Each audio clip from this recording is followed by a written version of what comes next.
exacerbación del EPOC. En este video en particular vamos a tratar de responder dos preguntas puntuales y es primero cómo se clasifica la exacerbación del EPOC y segundo cuáles serían las indicaciones de la hospitalización. Entonces siempre que uno se enfrenta a una clasificación de esta o de cualquier enfermedad es basándonos o es como dándonos una herramienta para saber qué tan enfermo, qué tan severamente comprometido está el paciente y posiblemente qué manejo se le dé y qué resultado, qué pronóstico tiene. Entonces,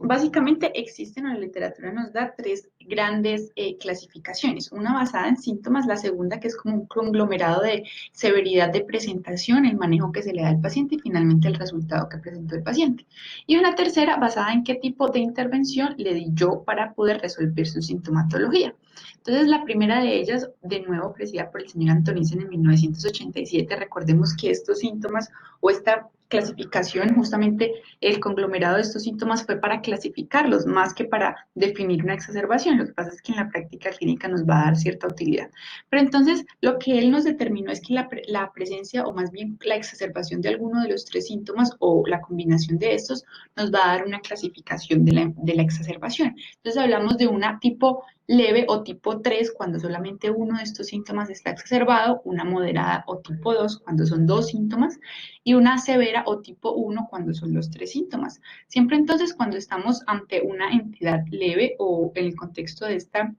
exacerbación, tener unas consideraciones precisas y es que debería estar en el contexto de cualquiera de las siguientes. Infección de las vías respiratorias en los últimos 5 días, que haya una fiebre sin causa aparente o un aumento de la sibilancia o la tos o un aumento del 20% de la frecuencia cardíaca o la frecuencia respiratoria. ¿Y esto por qué es importante? Entonces, miremos el estudio original y aquí lo que vemos es que fueron unos pacientes aleatorizados al grupo placebo y unos pacientes aleatorizados al grupo de antibióticos. Y vean acá entonces cómo la respuesta al tratamiento antibiótico, pues la respuesta al tratamiento que se le dio al grupo placebo, que es el cuidado estándar, tuvo resolución de la exacerbación en el 55% de los pacientes, mientras que el grupo de antibióticos tuvo una resolución del 68%. Y cuando analizamos entonces por tipo, es decir, aquellos que sería de una manera indirecta establecer si la exacerbación fue de etiología infecciosa, si se estableció pues que respondió el manejo antibiótico, entonces veamos acá. El tipo 1, como esos pacientes que tuvieron más síntomas, entonces uno diría posiblemente está relacionado mayor con una exacerbación de etiología infecciosa. Entonces, el tipo 1, en el grupo placebo, el porcentaje de pacientes que respondió al antibiótico fue del 43%. Veamos acá cómo fue mucho mayor para el grupo de antibióticos, que fue el mismo tipo de exacerbación, y la respuesta para ellos fue casi el 63%. Para los tipo 2, solamente la presencia de dos de los síntomas, la respuesta en el placebo fue el 60%, mientras para el grupo del antibiótico fue el 70%, y la tipo 3, o solamente la exacerbación de uno de los síntomas, para el grupo placebo fue el 70%, muy similar al grupo del antibiótico que fue el 74%. Entonces uno podría decir ahí que la medida indirecta nos permite clasificar y que esa clasificación va a tener una relación con la respuesta al antibiótico. Pero entonces aquí quiero hacer una puntualidad y sería como la perla de este pequeño video. Y es la correcta evaluación para hacer una correcta clasificación de acuerdo a los síntomas. Y lo que quiero hablar en particular es las características del esputo. Uno, en cuanto a volumen y dos, en cuanto a purulencia. Y el artículo entonces original, vean acá, en la metodología de la que ellos hablan, es que siempre los síntomas no solamente fueron referidos por el paciente, sino que fueron evaluados por un médico y así los pudo clasificar. Entonces vean acá cómo en la tabla original el 16% de los pacientes no tuvo aumento en la cantidad del esputo, más de la mitad tuvieron aumento, tuvieron una cantidad de esputo y este fue menor a 30 mililitros, el 22% de los pacientes de 30 a 100 mililitros y más de 100 mililitros fue la minoría de estos. Y en cuanto a las características de la purulencia, vemos acá como la mayoría de estos pacientes tenían características mucoides, mucopurulentas casi en un 20% de los pacientes y la gran minoría fueron purulentas. Entonces, aquí el mensaje grande es que siempre que nos enfrentemos a un paciente con una exacerbación, no solamente le preguntemos, porque posiblemente para el paciente va a ser diferente que para el evaluador. Y esto ha sido entonces correlacionado, o esto en varios estudios, aquí traje uno que me pareció muy interesante, y es que Para la evaluación de la purulencia del esputo existe una carta de colores, del 1 al 8, siendo el 1 las características más mucoides y el 8 las características más purulentas. Esto evaluado siempre por un evaluador, valga la redundancia, y lo que se hizo en este estudio fue evaluar 21 pacientes con una neumopatía de base tipo bronquiectasias, la gran mayoría de estos, y lo que se quiso correlacionar es que si esa carta de colores tenía una correlación con la medición de reactantes o de reacción inflamatoria en ese moco. Entonces, vean acá como la correlación, entonces estos fueron los menos purulentos y estos fueron los más purulentos, para ninguno de ellos la clasificación fue de 8, la mayor que tuvieron fue de 7, y vean acá como la cantidad de mieloperoxidasa y de la estasa leucocitaria aumentó de manera exponencial en cuanto aumentaba la purulencia del esputo. Entonces esto nos permite decir que entonces entre más purulento se vea o tenga al aspecto del evaluador, posiblemente también va a tener una mayor reacción inflamatoria local, posiblemente pues por una etiología infecciosa.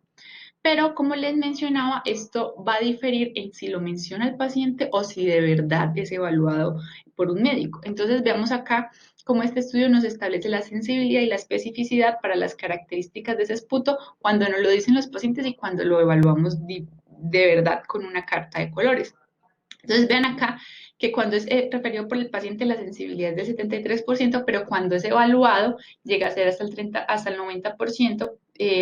del total, y la especificidad, que es del 39%, cuando es referido a los pacientes, aumenta hasta un 52% cuando es evaluado pues con una carta de color. Entonces aquí el mensaje y la perla sería que siempre que nos enfrentemos a un paciente con una exacerbación, evaluemos correctamente el esputo, evaluemos la cantidad y evaluemos la purulencia y no solamente nos dejemos llevar porque es lo que nos refiere el paciente. Una segunda gran clasificación nos la da entonces hacia el 2004 la Sociedad Americana del Tórax y la Sociedad Respiratoria Europea, y lo que nos quisieron dar fue como una clasificación como que reúne todo, tanto la comorbilidades, la presentación, como finalmente qué tipo de manejo o qué tipo de hospitalización se le dio al paciente. Entonces vemos acá como la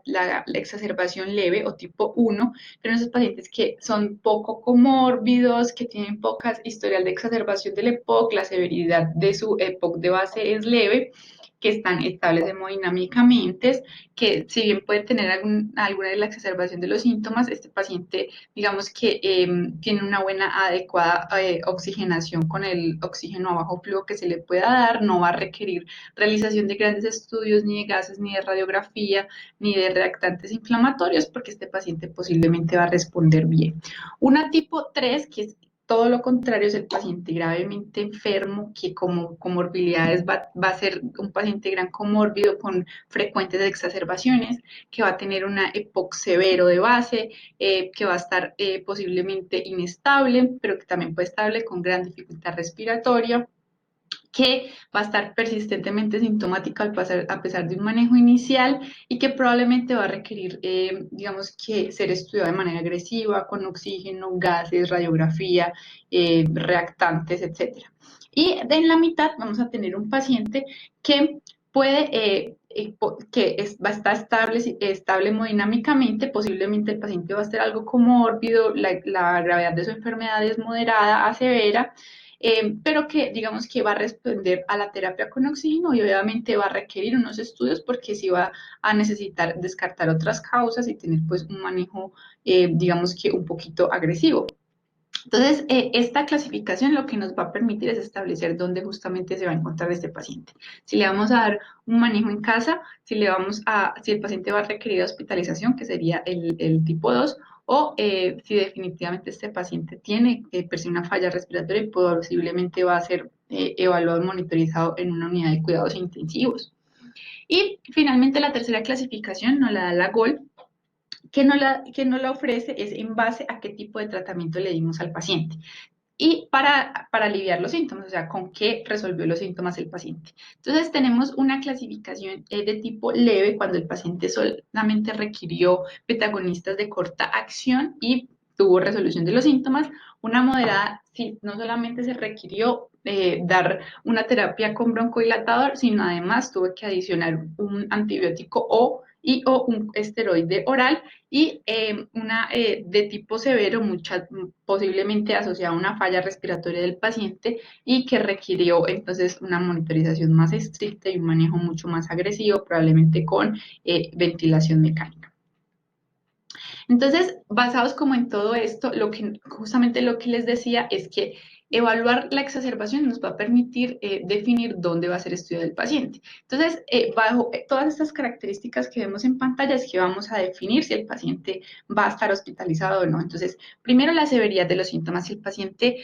per se tiene gran dificultad respiratoria, está taquipnéico, desaturado, que tiene alguna alteración del estado de conciencia, probablemente ese paciente sí requiera un manejo hospitalario. Si el paciente está en falla respiratoria, inminentemente va a requerir una terapia intrahospitalaria. Si tiene no solamente exacerbados sus síntomas de base, sino que aparecieron unos nuevos tipo cianosis o edemas, ese paciente posiblemente también requiera un manejo intrahospitalario. Si usted ya intentó un manejo ambulatorio o un manejo en observación y no respondió, probablemente lo va a necesitar hospitalizar. Si el paciente de base tiene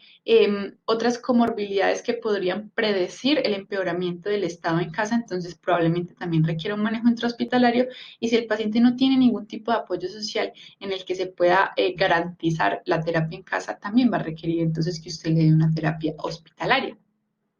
Y esto también entonces va a estar en relación, o lo que nos habla pues la guía GOL, de que esos pacientes intrahospitalarios usted los debería entonces clasificar en qué grupo los tenemos. Entonces, aquí vemos cómo lo clasificamos cuando hablamos del tipo intrahospitalario. De un paciente sin falla respiratoria, de un paciente con falla respiratoria que no amenaza la vida y un paciente con falla respiratoria que amenaza la vida. Entonces, hablamos de un paciente sin falla respiratoria, probablemente lo tengamos hospitalizado en algunas salas generales, incluso en observación. Es un paciente que puede tener taquipnea, ¿cierto? Pero no va a tener signos de dificultad respiratoria, su estado mental va a estar conservado, va a estar hipoxémico, evidentemente le tengo que dar una suplementación de oxígeno, pero digamos que esta hipoxemia resuelve cuando le aseguro una FiO2 entre el 28 y el 35% con Venturi y no va a tener una hipercapnia. Un paciente que tiene una falla respiratoria, pero esta falla respiratoria no amenaza la vida, es el paciente que va a estar taquipnéico, ¿cierto? Y probablemente con dificultad respiratoria, pero que su estado mental está bien y que va a resolver su hipoxemia cuando le doy lo mismo, flujos de oxígeno 28 a 35% con Venturi y que sí puedo tener una hipercapnia, pero esta no va a ser tan importante. Hablamos entonces de una presión arterial de CO2 de 50 a 60 milímetros de mercurio. Y un paciente que tiene una falla respiratoria que amenaza la vida es un paciente que tiene comprometido todo lo anterior, taquipnéico, dificultad respiratoria, que su hipoxemia no resuelve, digamos, con Venturi, sino que yo le tengo que aportar con grandes flujos de oxígeno, mayor al 40%, y que además tiene una alteración, digamos, importante de ácido base. Entonces ya, aparte de que tiene una hipercapnia más de 60 milímetros de mercurio, va a empezar a estar acidótico con un pH menor a 7,25. Y listo, puede continuar con los siguientes